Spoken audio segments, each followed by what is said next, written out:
Utah Assistive Technology Program, and I will be your moderator today. Today's webinar is entitled Low-Tech AAC, Augmentative and Alternative Communication for Children. This training is made possible by the Utah Assistive Technology Program.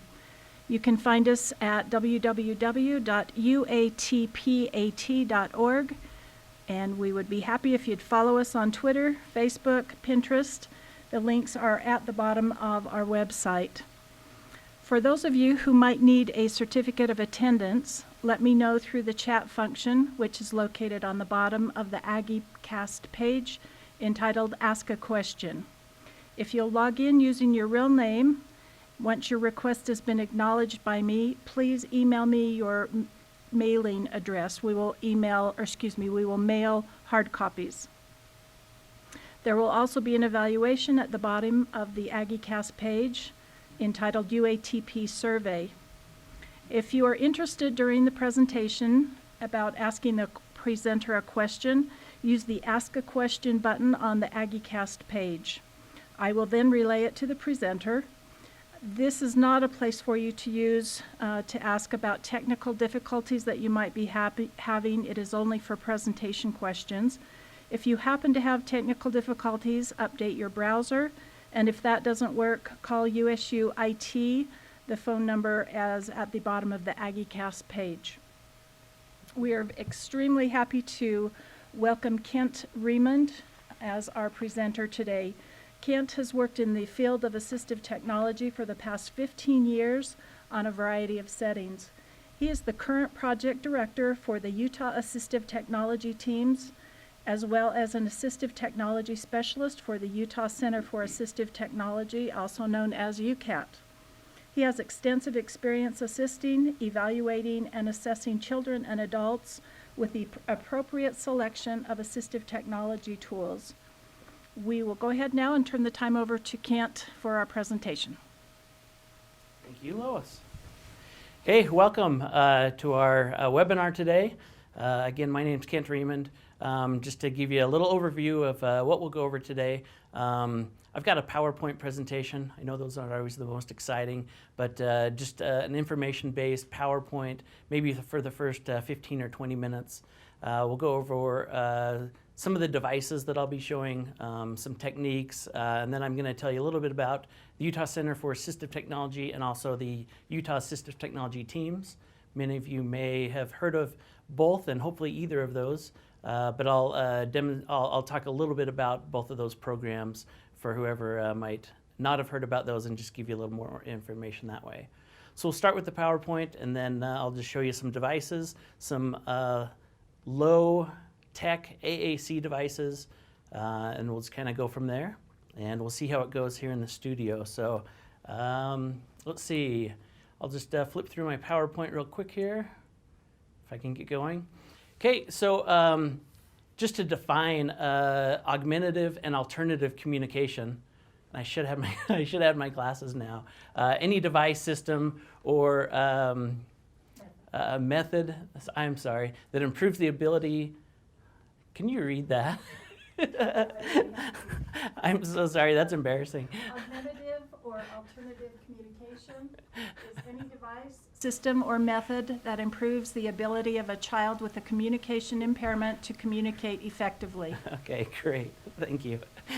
I was thinking maybe I'd have my laptop here where I could see, and I forgot my glasses, so sorry about that. So augmentative communication, anything that helps an individual communicate, no matter what it is there. You see kind of the silly picture with the children there with the tin cups and the rope or the string there. Yeah, I guess that could work. But we'll get into some other devices here, real low-tech. We won't get into any of the high-tech devices, the more complex devices, say an iPad or Dynavox or some of the Nova Chats, some of that. We'll just keep it real low tech today. So, and that's good for you guys in the booth there. I can just go through this here. So again, let me just tell you a little bit about myself. Lois had mentioned that I've been in the field of assistive technology for about 15 years. I started at Options for Independence as their assistive technology specialist. Lucky enough to get a job at UCAT in 2001. I've held a number of different positions there. At UCAT, started out in the shop where we'd modify and fabricate things. Moved over to the director of UCAT there for a while, for 5 or 6 years. And then for the last about year and a half, I've been with the Utah Assistive Technology teams. And I'll tell you a little bit about them just here in 1 second. So just to give you a quick overview of the Utah Center for Assistive Technologies, we're a state agency that serves anyone in the state of Utah with any disability. We don't require any doctor's prescriptions or any special referrals to us. Anyone can give us a call, and the main function of what we do is we do evaluations. And these evaluations are done free of charge. So somebody can come in, and if they have a limitation or some barrier that they might be facing because of their disability, we try to find some technology or maybe even some skills for them to get past that. And so that's what that's all about. We do those free evaluations, try to find the best device that might work for somebody. And a couple different areas that we work with there on your screen. We do a lot of computer access. We've got 9 professionals there with a full array of different specialties, from driving evaluations, as I'd mentioned, the shop where we can modify things for recreation. We do a lot of communication, of course, which we'll get in here today, environmental controls, turning lights on and off, and then, of course, once we find the correct device that somebody might need. Of course, it costs money, so we do have a funding specialist at UCAT that can help direct some people to where they might need to get some funding for that. So it could be a number of any areas, from voc rehab to independent living to some small grants through USU. To sometimes it'll just check with some local religious affiliations or whatever it might be. So just give you an overview there. It's all about independence. And that's what it kind of comes down to. We've got devices that somebody could speak into a remote control and change the channels on their TV. So it seems like a pretty simple task to do, but for somebody that's unable to do that independently, that just becomes a huge task that they can do independent on their own without having to call in a spouse or a friend or somebody to always change the channel on the TV. So we look at independence just across the board, and that's what we're all about there at UCAT. The loan library is also really important, so people can come in and try things out. A lot of these things that I'll show you today, in fact, everything that I'll show you is able to be checked out through our system so that people can try them for 30 days to see if it works. If it works, then we start directing somebody to how they can obtain that. If it doesn't work, we try different devices until we can get it right. After a couple tries, we're usually able to find the correct device that will help somebody past, like I said, any limitations or barriers that they might be having. And I talked about the heavy-duty shop just a little bit. So that's there. If you go to our webpage at ucat.usor.utah.gov, a lot of dots in there, but if you Google UCAT, we're usually the 3rd or 4th one down. A lot of great projects that have been out of our shop, Go Baby Go projects, and some things where we can adapt things specifically for individuals. So important to talk about there. So half of my job is with UCAT. The other half, I work with the Utah Assistive Technology teams, and we have 28 teams throughout the state of Utah, and we support them, provide them some professional development, help them obtain loan items through a grant that we get through USOE, Utah State Office of Education, Special Education. And there's 28 teams throughout the state of Utah that are available, that are in most of the school districts, so that referrals can be made to them. We'll get into that just a little bit here in a second in my next couple slides. But referrals can be made to these teams where they can go in and evaluate the children in their own environment, in the classroom, help figure out what technology they might need, and then they move along with them through their education. So most of these kids, and almost all of them there, are on IAPs, or they have a 504 plan. And as we look into the IEP, I'll show you here in just a second that assistive technology needs to be considered, and that's a question on every IEP that's done for any of these students. Let's see. and I mentioned that loaner program again. That's really, really important for whoever it is, the individual, to try that out to see how it's going to work for them. And if you need to find a team leader in your area, you can go to uatt.org, and we have a map on the teams page, and you can find a team leader that might be near you in a district near you for a referral if you need to contact the individual in your region of the state. So why use a device? Whether we do it at school, whether we do it at home, whether it's recreational or just independence in life, what has to be done to do that? First, the consideration needs to go into that device and why that person might be needing it. I'd mentioned that on an IEP, there's always a question there at the bottom that asks, has assistive technology been considered? And it's something that we always have the IEP teams look at. It's a difficult question, right? So what is assistive technology? Do we figure that assistive technology is something real simple, maybe a pencil grip, or maybe we have a student that has dyslexia, they're on a 504 plan or an IEP. We get to that question, has assistive technology been considered? And a lot of times we just keep it, a lot of the IEP teams keep it for more of the severe students that might need some of the communication aspects that we're talking about today. But assistive technology goes across the board, and there's so many different things that can be considered assistive technology that can help a student succeed in the classroom. So I just wanted to touch on that real quick to maybe look at that in more detail about what that includes, and start maybe thinking outside the box just a little bit more to realize that there's a ton of devices out there that can help individuals now more than ever with iPads, and as far as we're coming with computers and Chrome extensions, all sorts of things. There's so many things that can help students in the classroom. So along with that, a consideration wheel that I'll show you here on the document camera. This is just a quick little consideration wheel that kind of helps us deciding what might be useful in working with a student.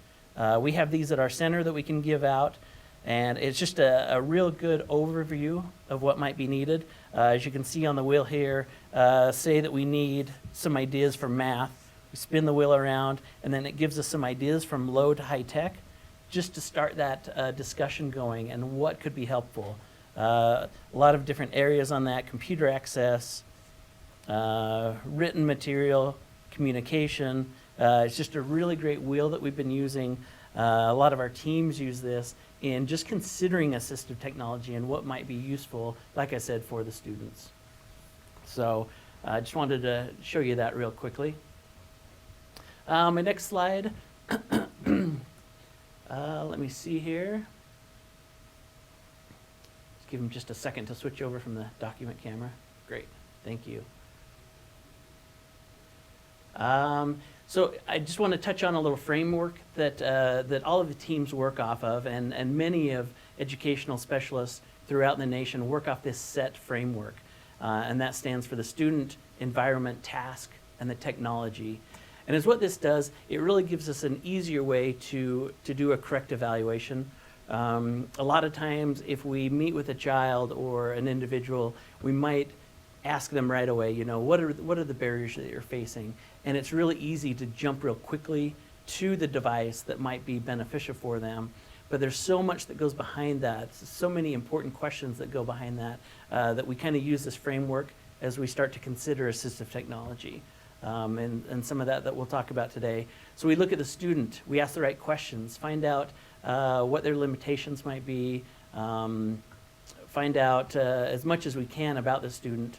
And then we look at the environment that they're working in, and maybe it's a math class or an English class, could be out in the at recess, in the lunchroom, could be anywhere, home, it doesn't matter where it is. We need to look at the environment that they're going to be using the technology. We then look at the tasks that need to be done, those goals that they'd like to achieve, and the things that we need to look at, some of those goals on the IEP. And then finally, we start to look at the technology that goes along with that and start to implement devices and try to match a device that can help them overcome some of the barriers.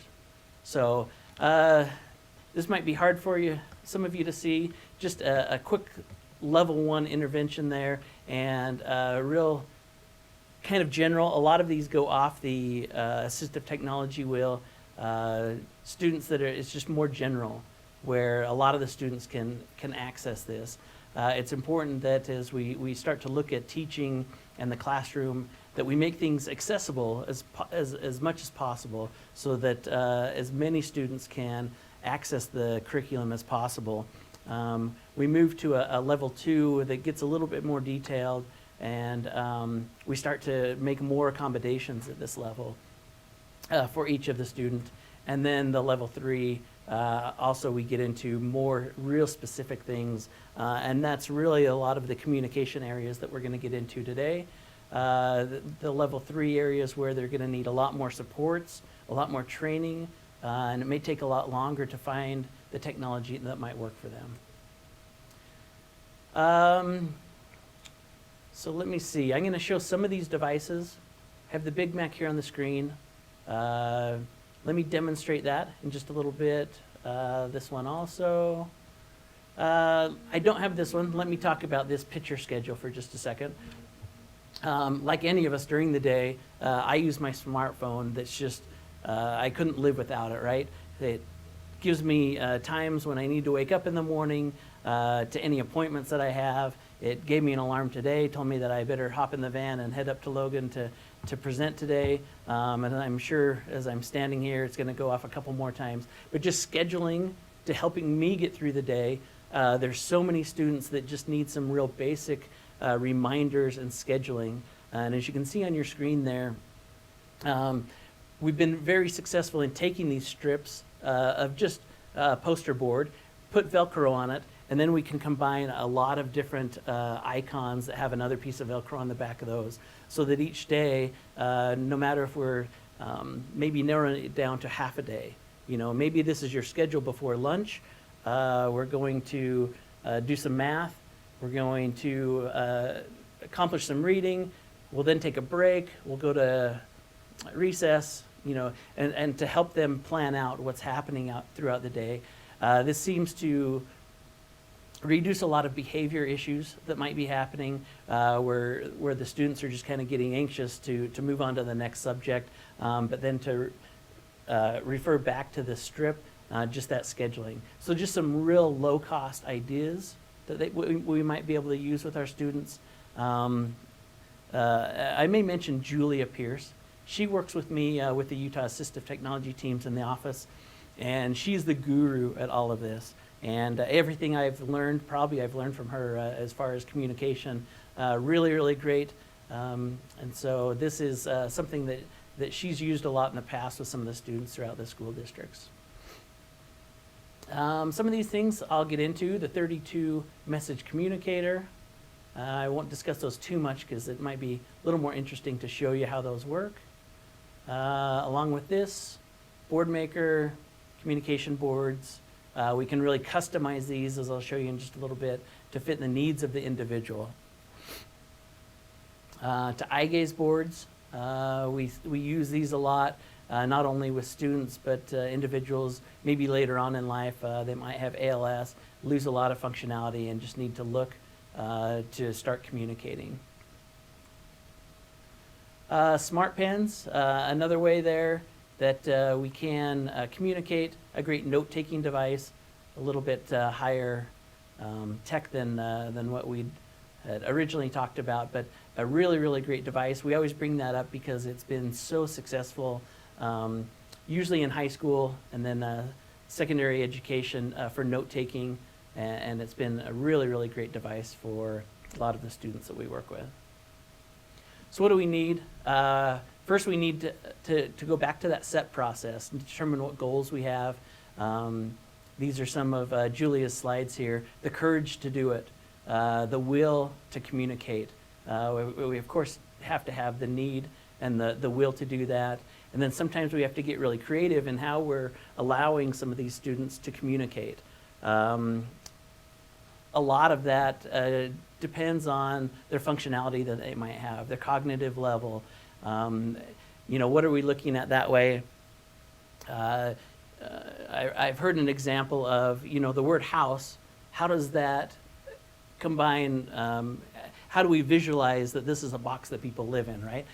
Somehow just taking that description of a device. Sometimes these children are having a hard time associating the two, until it takes some time to get over that, or to learn that.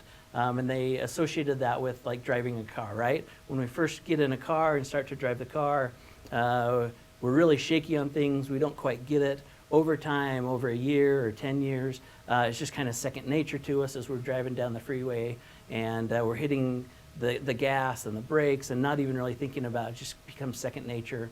And from what I've heard, people describing it that way, which really made sense to me, that sometimes with communication, as it happens as we're growing up, right? We just start out with basic communication and start to grow. So just some different aspects of that, and what we need as we start working with somebody that needs to communicate. Technology doesn't make communication meaningful, and that's kind of what I just spoke about there, where Julie has on her slides here, you do, and that's the process of just making it work and being creative that way. So let's look at some equipment. I'll try to show you some of it on the camera. Some of it is so big I might just show you as I'm holding it up here. And we'll just start out really basic. A lot of my devices are here on the floor, so I might be turning around a lot, grabbing some things. We talked about the communication, or the eye gaze board, and let me grab this other one really quick here. So a simple little eye gaze board that maybe is one of the most basic ways of communication that we have. As you can see, it's clear, so we can see through. Of course, there's a hole there to make it so we can see easier. Sorry, that's a joke with Julia, that they always have to have the hole there, even though they're clear. Sorry, Julia. So is what we can do. We can do it very, very simple. We can have our yes and no's. So if we're talking to somebody and wanting to find out what they need, we just hold this up to them. We can ask them our questions, and they can just tell us yes or no. Would you like chicken soup for lunch? No. And then we can just start narrowing it down to what they want, to where then we can start putting some symbols or maybe just some words in the top corners. Just put these on and off really quick. If somebody, if it's lunchtime, we put a couple options on there. What would you like for lunch? They can just look up left and right.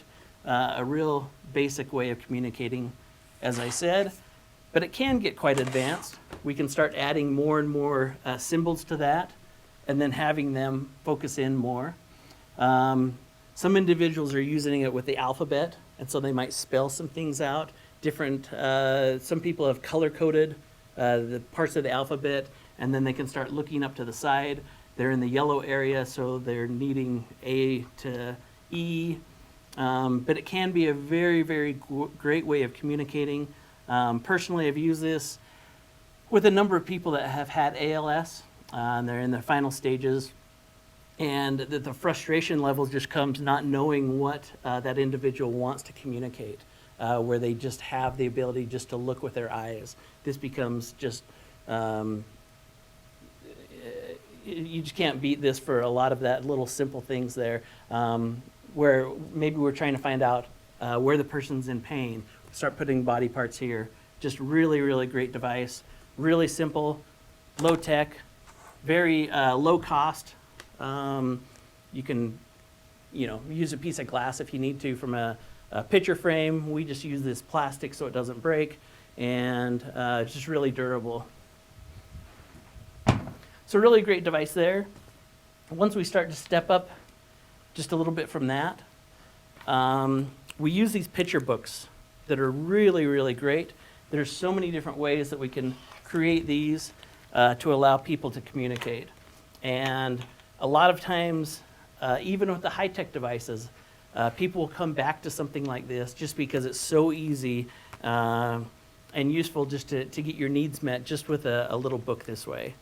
And so is what we can do. We can customize these to what the person needs. We put the things that they're saying the most on the first couple page. We can give some emotions here. So you don't need to create a full sentence. If you can just walk up and tell somebody, hey, I'm nauseated, people know what you're saying, what you need. Then on the next page, we can go with other needs, drinks. We can get into breakfast and lunch, dinners, then other activities that we do throughout the day, going to church, the farm, the gas station. We start to communicate in many different ways that way. And then sometimes we'll put the alphabet in there so somebody can spell things out, show different numbers, and then we can customize those just to that individual needs.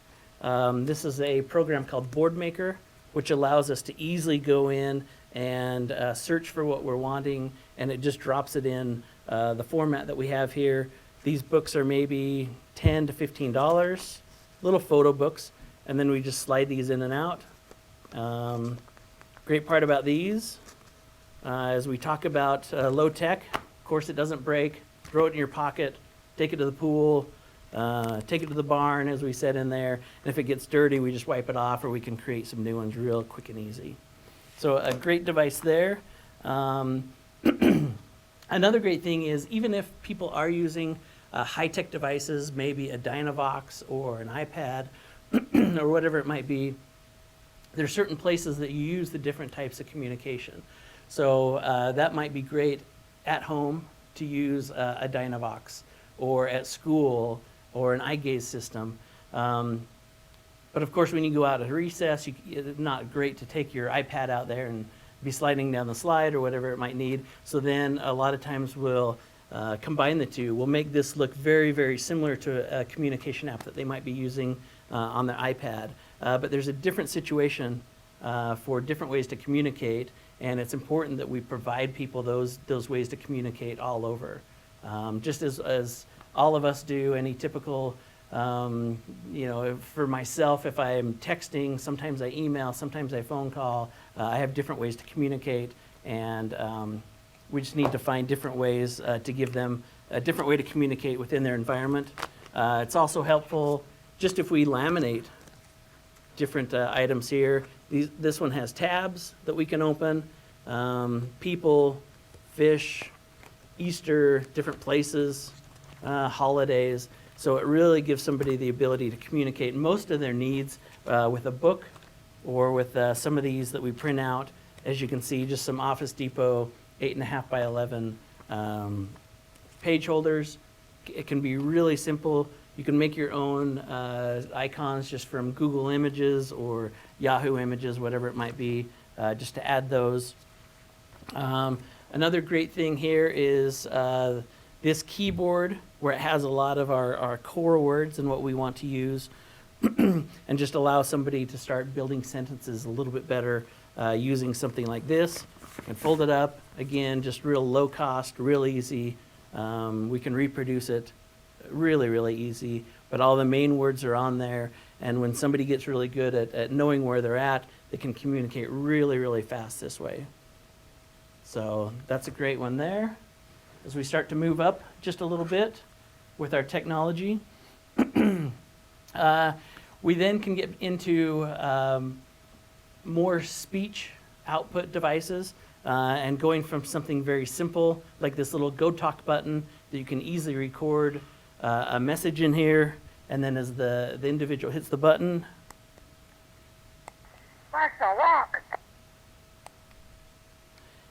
we can record quick and easy messages in this.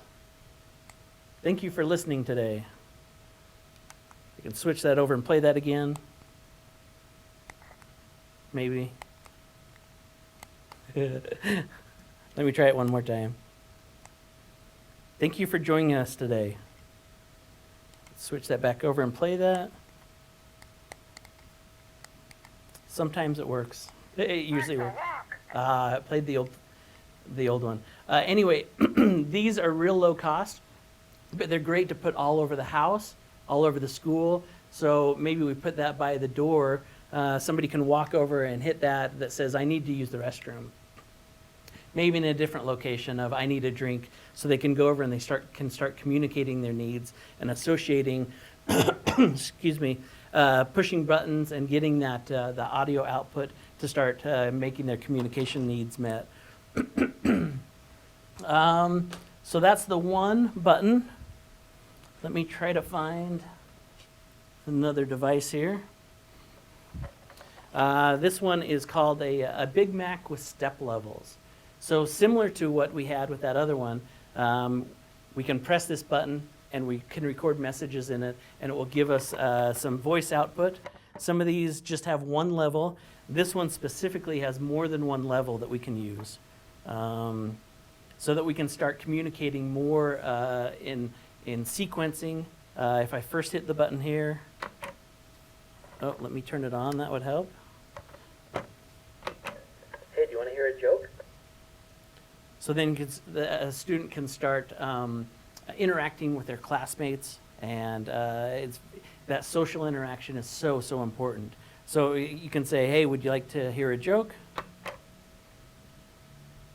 Why is 6 afraid of 7? So the old classic 6 afraid of 7 joke. Because 7, 8, 9. You know, you kind of get a half-hearted laugh. Alright, it's not that funny. Do you know a better joke? So then it can start asking questions. Do you know a better joke that you could tell me? It's got different levels on here. A student can then program what they want to say into it, start to get ideas through different communication aspects. Great for these students that come into class. They might have a peer tutor, and they need to start sequencing their day, hitting the button, hey, can you help me take off my coat? Somebody helps them take off the coat. They hit the button again.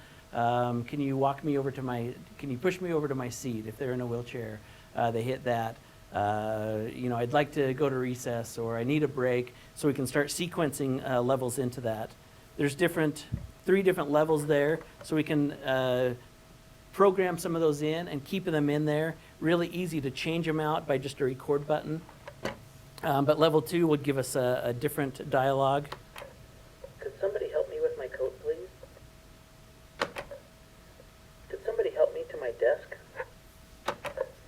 Do you want to play with me at recess? What's for lunch today? So you can see we can start sequencing things. I think this will hold 2 to 3 minutes, so we can just keep building on that until we reach that capacity that it holds there. Really great device. Yeah. Can you give us an idea how much these devices cost? Yes, I'll try to remember. You may want to contact myself or Julia. My contact information's at the end. I'll give you an estimate price. It's been quite a while since I've looked at the pricing on this. This one I think is $150. A little bit more expensive than, say, the one that just records one message. Sorry, it's in a box somewhere here. Those are about $100. It just gets a little bit more expensive for this sequencing. And then we have some switch outputs on the back of it, so we can plug cables into that and start interacting with some toys. I'll show you that here in just a second. Actually, this might be a good time to show you. And then we could talk a little bit about switch access. So again, if we go back to where we were talking about just starting to see cause and effect, and having an individual. Here, sweetheart. Whoops. Could somebody help me with my coat, please? Now I've got a bunch of stuff going on. Okay, so we have Mother Goose here, and just to start to experience cause and effect is kind of the beginning of this, where we start to realize that we can start interacting, socializing with other people. A switch that we put into a switch-adapted toy. I mean, what do kids love to do? I mean, they're supposed to play, they're supposed to explore, to give the child some ability to control the device. Just a jelly bean button. These are from $50 to $60. And we take these switch-adapted toys. Sometimes we'll switch-adapt those, or you can buy them this way for around $50. Or if you have an old toy around or know of some, like at a thrift store, pretty easy to get into them, put in a battery interrupter. We can help you with that at UCAT if you have questions on that. But then an individual can push the button. Here, sweetheart. I'm going to tell you some of your favorite nursery rhymes. Let's start off with Humpty Dumpty. Humpty Dumpty. So fun to start playing, to start interacting, to start getting feedback on what happens when I hit this button. I can start getting that. I can get a reaction from my parents, from my friends, whoever it might be. Really important that way. And kind of the beginning stages of starting to communicate and realize that, if I hit that button, I can get a drink, and then they start associating that along with some of this communication at that cognitive level. So great switches. I brought a bunch of switches just to explain that we need to look at all different abilities. We can usually find a switch that will allow a child or an individual to interact with a toy, or like we mentioned before, just the environment, maybe lights or the television. We have speech recognition type devices where if I click my tongue, I can activate the Mother Goose. Little tiny switches. We can use these for head switches. Some more tactile switches. Pull that out there. There's maybe a glare on it. Some more tactile switches where the kids can feel it and start to associate the touch with that. To pillow switches that are really soft, easy to press. Leaf switches, there's all sorts. Sip and puff switches where you blow into a tube and then it would activate Mother Goose. Up to even eye gaze. Eye twitch switches, so it recognizes the twitch of an eye and will start activating things. So that's really, really important. We've got tons and tons of switches at UCAT and with the UAP program that people can check out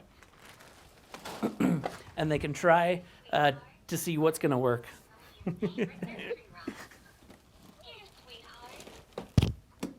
Sorry, Mother Goose was going off. I feel like Carrot Top pulling stuff out of my bin over here. That's not good. Let's see. Let's show some other communication here. This is a neat little device that can be worn on a wrist. And then we can program different messages into this. So a great one for recess, right? So if a child's out playing, we can record different voices into this. And then they can just touch that on their wrist. Can I play with you? Could you help me, please? Yes, please. So just some general messages into that.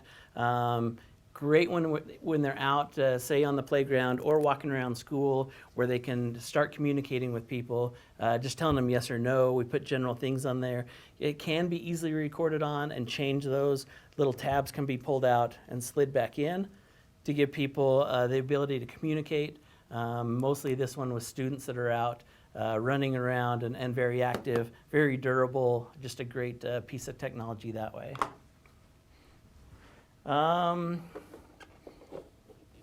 Another neat one here, 4 options as we start moving up to make things a little bit more sophisticated, to start teaching kids to express more of their needs. I'll pull out this device here. So you can see that we have different colors, which can help differentiate these. And then we can start putting pictures in here for communicating. 2 fans. That was lucky, huh? We can start adding those there. So this will give voice output, but not only that, there are switches out the back here. So we could maybe plug one into Mother Goose and a picture of Mother Goose here. We could plug another one into, say, a fan. And that might activate a fan that's going, so they can turn a fan on and off. Lights, Christmas lights. We just start to look again back at that individual and what are the things that encourage them to communicate and start making choices, showing us what they need, and start building from there. So that's a really, really great device. There's a 4-button. We have 3-button, 2-button, 1 buttons. Put pictures underneath here. I'll turn that one on. May I have grape juice, please? Let's go outside. I want to play with the paperclip. So the voice of good old Craig Bogard, if any of you out there knew Craig, he retired a couple of years ago and did this for about 30 years of his life and was amazing at it. So a lot of our devices around have Craig's voice on it, and we always love to hear Craig's. Play with the paperclip. So again, we start building from all of these. Let me look to see what else I have here. Probably the next step up is something like this, a GoTalk 9. And so there's, of course, 9 buttons on this one. We also have GoTalk 4s, and there's also a GoTalk 20. So we can start building upon their language. Again, kind of a suitcase type device, really durable, that we can pass around. Price on these, again, I can only estimate on these, just to go back, I'm sorry, somebody had asked that question, and I'll try to remember, around $200 to $250 maybe for these buttons here. And I believe these are about the same, upwards of $150 to $200. So I may be off on that. Please don't quote me on it. Just call if you wanted to know specifics, or Google the GoTalk. They're a great device. Let me see if I have this one on. Just a switch on the back there. But again, we can change the levels on this. This has 4 different levels. So maybe in the morning, Could you wake me up at 9 o'clock? you could say, you know, could you wake me up at 9 o'clock? You could start talking about maybe morning routines. I'd like to watch TV before I go to school. I'd like to watch television. So these are pretty easy to record. We push the record button here, and then we just hold down on the button, speak into it what we want to say, press the record button again, and that's just our recording. So we can get 9 communication aspects on there, things that they want to say. We can switch it to level 2, and we pull these off, and maybe they're at school, and we put different things on there that have to do with school. They can come home. The 4 different levels that really make this to go across many different situations that the student or the individual might be facing. So that's a good one, really durable, like we said. The great part about those is that we have that voice output, that we can record our own messages into it, and that's really important. With this one here, this is a 32 button communicator, about $275, I think, for this one. Really, really great device. Again, we can just record our own voices into this. I need help. So you can see if we have a child that's in 3rd grade, we'd want to get some of their classmates to maybe record things in there so that a voice similar to the age range, boy or girl, we can put anything in there. So that one was frustrated. I'm so sad. So a lot of personality can be done with these. If we do like an iPod with a communication device or some of those more computerized, we can get some inflectuation out of the voice, but these are so great that we can just record some things in here. Go to the bathroom right here, right now. So some really fun sayings that can bring out some personality. So another great, really durable device. Again, trialing these devices is extremely important. Something like this, maybe a lot of kids, depending on what grade they're in, they may not use something like this because they might look, you know, different than maybe some of their classmates. And so some of the kids might really enjoy this because they're able to communicate. Some might not ever touch it. And so that's why it's important to have devices that we can try out with the children. Let them try it for 30 days to see how it's going to work with them. Let's see. Different ways to communicate. Of course, we don't always just need to have picture symbols or books or audio output. Even just something like a personal pager. I grabbed this before I left as I saw on the way out. And this is something that an individual can wear. On the back it has vibrate, or it could chime and give a loud noise. And then an individual, say if they're in their wheelchair or maybe in a bed, we can plug any of those switches in that we talked about earlier on. And when that's activated, maybe the batteries are dead in it. Oh, there it goes. So then it can alert somebody. Back to my switch here. I can plug anything into that. We've used these with individuals that just have, maybe they can just use their finger, or like we said, even an eye twitch to hit that. And then it can activate whoever the caregiver might be. They wear it on their belt, So they could be out in the garden or another part of the house cooking and receive a little page. Those are really inexpensive. I think these are about $40 or $50 from some websites. These are very specific and made for people with disabilities. Of course, that always raises the price just a little bit. But it's what we've done at UCAT in the past is we go to Home Depot and buy a remote doorbell that sends the wireless signal, and then we just take the doorbell knob that we'd stick on the wall. We open it up and we just wire our own jack into it. And those are usually about $15. So again, going back to some of the things that UCAT can do, they'll adapt things like that. If people bring in the device that they purchase, we'll adapt that type of stuff for free. So great resource there. So different ways to communicate, just to get somebody's attention, to call somebody over. There's so many ways to communicate. Starting to find other stuff that I'd forgotten to show. Another type of device that will have the voice output, but then something that we can start putting real items on. And so maybe a picture of a book doesn't mean much to anybody until they start to see, or maybe a cup of water. They might see something on the page, but once they're seeing something more three-dimensional, can feel it, can see it, and they start making choices a lot better on occasion. So many of these devices, we can of course do those on some of these also. Just Velcro, a lot of different devices on and off. Very similar to the other devices that we had here, where we have different levels. You can turn those on. More. I want something. So press buttons there, different levels. So again, like I spoke about, maybe there's a morning routine we have on level 1. We then switch to level 2, where we put more items on. Maybe that's things at school. So it works really well in different situations. So I'll turn that one off there. Let's see. I got through my devices a lot faster than I thought I would. 3:48. Any questions out there from anyone?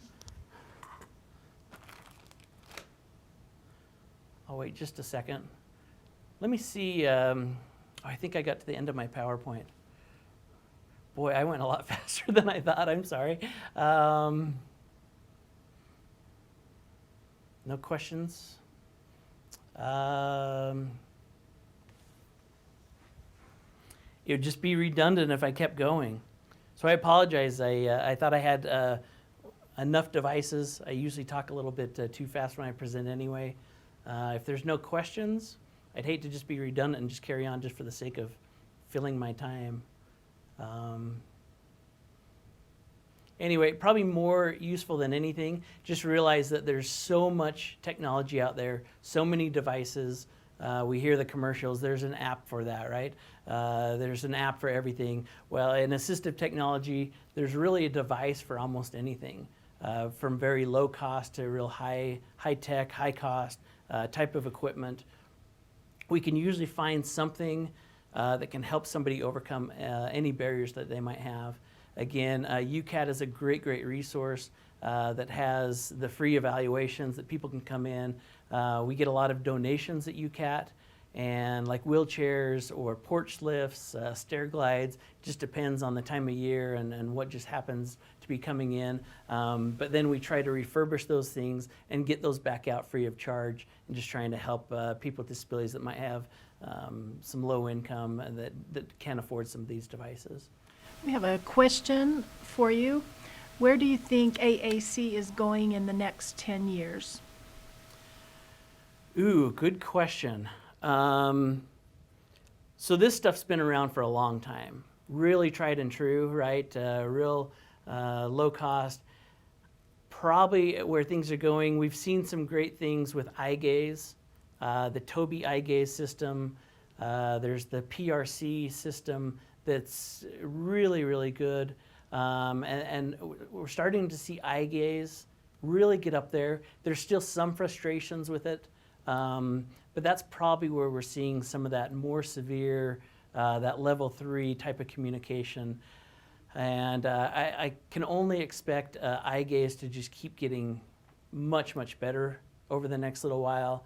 The iPad came out and was revolutionary, 7 or 8 years ago, whenever that came out. The Dynavox is a great device, has many, many great features, but it was, upwards of $10,000 to $15,000. The iPad came out, they started putting apps on that for people to communicate, free apps anywhere up to $250 apps, but then they could create a communication device for $700 or $800. As far as where it's going, yeah, I'd probably say eye gaze is probably where we'll see things in the future. Who knows? We thought maybe Google Glass might really help people. They kind of put that project to the side for now, but we're probably seeing just eye gaze type stuff really taking effect. Just as we're seeing voice activation really come to the front right now, where that's in our cell phones, in our cars, in our homes. We can do all sorts of things by voice. Probably the next step is just to the eye gaze. We've got another question. What have you found to be the most popular AAC app used for translating pictures? Translating pictures. Translating pictures. The only one I can think of is a blind app. Let me know if I'm answering your question, and I'll have to think about that. I don't know if it will come to me, but there's an app on the cell phone, iPad. Of course, you need to use the data, but when you take a picture of something, it will send that picture out, and then it will tell you on your screen what that is. So, yeah. They just clarified and said pictures to voice. Pictures to voice. Okay, so the most, the first part of that question? What have you found to be the most popular AAC app used for translating pictures to voice? Okay, so the most popular app out there is definitely Proloquo to Go, and that's on the iPad. Probably the most popular because it was one of the first to come out as an app. All the others followed that, but that just set the standard. It was a really, really great app, still is. Quite costly. I'd mentioned $250, and that's about where Proloquo to Go is right now. Quite complex though. Multi-layers, so the first screen we can customize it really, really well, but it will drop down into different layers, and then, so if you click on foods, it will take you to a whole new screen with different foods. It may take you into lunches or breakfast, but you can keep dropping down levels. That's quite difficult for some children as they start dropping down levels, and then to come back and find where they are, where kids are amazing with iPads, right? We hand an iPad to a 1.5-year-old, and they just know it. It's just intuitive to them. We've had some students that I've worked with that you put Proloquo in front of them, and they just get it. It's just there. And that's probably one of the most powerful apps out there. A ton of different voices that you can use from that, from Texas accent to Queen Elizabeth, all sorts of things. Very, very powerful app. That's the most popular out there. A lot of great free apps though that don't have quite as many features, not as many voices, but that's the greatest one out there. Doesn't work for everyone, and a lot of people just really come back to just the simple book, and that seems to just work for many, many people that are kind of at that stage where they're trying to choose a picture to then have their communication needs met. Hope I answered your question there. So as I was saying, with all of this, there's so many different things. It really just requires a really good evaluation to be done. You can contact UCAT, any of the professionals there, or any of those technology teams throughout the state. There's independent living centers throughout the state also that have assistive technology specialists from St. George to Price, Logan, Salt Lake, and Ogden, and they each have assistive technology specialists that can evaluate people to see what their needs might be. Those are all free evaluations, of course, from independent living also. But just to get the correct evaluation done, to start figuring out what it might take to be independent, just using devices or different skills. Yeah. We have another question. What's the process for acclimating someone to a device? Well, can they hear you, I guess, in your microphone? Or should I repeat the question? I think everyone heard me. Okay. The question was, Just what's making the sure. process for acclimating someone to a device? Okay. That's a really, really tough one. It just depends on the individual. We have a lot of more severe individuals coming in, and we're working, as I've kind of shown, just working up through the process of cause and effect. Sometimes that takes a long time just to start. If I hit this button with my head, I'm starting to have some reaction done through a toy or maybe some other speech output. It really just depends on that individual and how they're able to perceive that and start to build upon that. At that point, we just try to find, of course, like I said, the things that motivate them to do that the most. Of course, if we start implementing some type of voice output that they have no interest in, they're not going to care to communicate at all. In fact, I'll give you a good example of that. I came up here to Logan to meet with an individual, an elderly gentleman, and to set up Proloco to go for him on his iPad. We got it all set up. He was typing things in, not even interested in it. I couldn't get him to type what he wanted to say. So I started showing him some other ways to communicate, he could text through the device with his wife. That kind of got a little bit more interest out of him. And then it was more quality of life at that point for him, and some of the things that his iPad could do. He had ALS. I'm not sure if I mentioned that or not.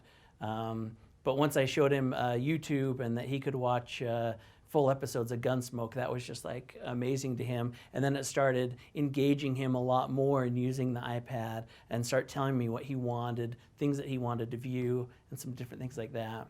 So to acclimate them into that, that's just so different depending on the individual. Sometimes it takes a lot of time.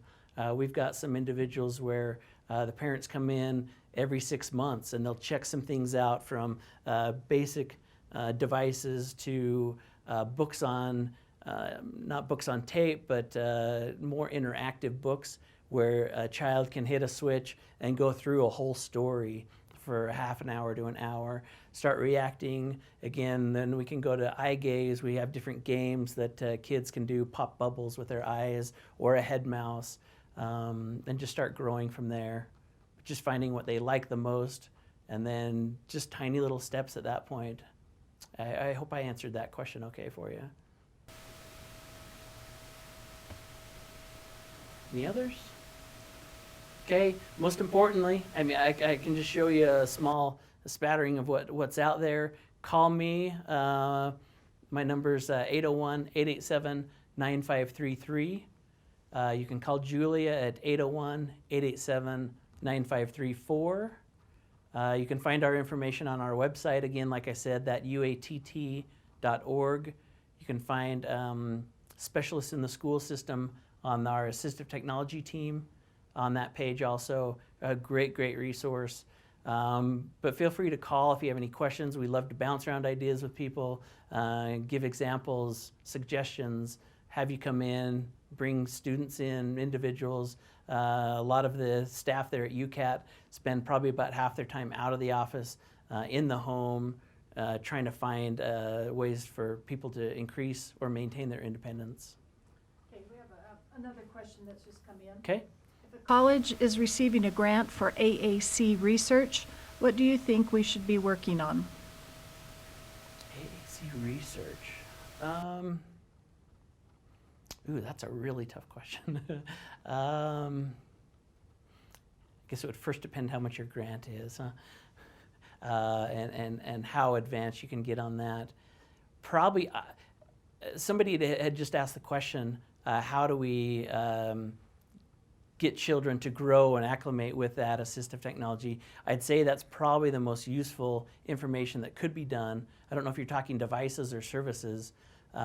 So that's an aspect of assistive technology. The two sides of assistive technology are the device itself, which we've been seeing today, and then I've talked so much about the service that goes behind that, and trying to help or assist somebody to use that, to train them on that, so that the assistive technology is not abandoned. With a research on AugCom, I would probably say that would be very beneficial to start giving some ideas, to start maybe doing some research on how individuals are growing with that. We talked about those 3 stages, and that stage 3 where we see most of those severe individuals that really have a hard time communicating, trying to combine that cognitive level with that the output and the need to communicate. If we could help train other people, that professional development is just everything, especially when we get it at that level. If we can start giving people tips and ideas. I praise Julia and how great that she is. I just know just a tiny bit of what she has known, because she's worked with it so much over the years, and she knows what works. She knows how to try it out, what devices, what techniques, maybe some research in that area that would help parents to know. A lot of parents come in and they just have no idea where to start. Oh, he tells me he needs a drink, so he tugs on my sleeve and walks me to the fridge. We want to start reaching beyond that, and that's where Julie has taught me about, taking these little devices, put these all over the house, so they can walk up and they have to push that button on the fridge saying, I need a drink, or out to the back door. If they love jumping on the trampoline or playing soccer, they have to go over and they have to start communicating, because then we have to start looking at transitioning those kids as they get older into their adult life. And sure, it's great that an individual can tug on mom's sleeve to tell her that they need a drink, but when they start transitioning out of high school and getting into adult life, they're going to need those skills later on. So call Julia. She might have some good recommendations. I'm not sure. Would you repeat your contact information? Yes. So my phone number is 801-887-9533. And I'll give you Julia's. She'll probably kill me for doing all this, but that's fine. She's great. Me and Julia have a great working relationship with each other. Her number is 801-887-9534. And really, really great. So, and then if we can't answer your questions, we'll forward you on to people that we think can. We work closely with the Parent Center, as I mentioned, the independent living centers, the school teams. We have a lot of great professionals throughout the state that can really help in many, many ways. Any other questions? Okay, thanks for joining. I hope this was useful. Again, it's hard to know what to show on this lower level. We have just these basic things that usually work across the board that are really, really great. But for the 10th time, give us a call and run anything by us. We'd be happy to talk to you. But thanks for joining us today. Thanks, everybody, and thank you, Candace, especially for being here today and sharing some very useful information for us.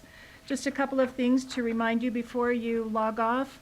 There is an evaluation link at the bottom of the AggieCast page, UATP survey. We would really appreciate you filling that out to help us improve future trainings. And if you do have ideas for any future trainings, please list them there. This particular training will be archived after it is closed captioned. DVDs will be available at our blog under archived trainings. The blog address is utahatprogram.blogspot.com. An email will be sent out when the link to the video is available and online. We have a future training coming up on November the 4th that will be talking about Utah Assistive Technology Program services and how to utilize those services. We also remind you, if you do need a certificate of attendance, to email your mailing address to me, and we will get one of those mailed out to you shortly. We are again appreciative of you attending today and hope you'll join us again at our next training. Remember that all of these trainings are archived and you can access them from our website at any time. Thank you for being here. Thanks again, Kent.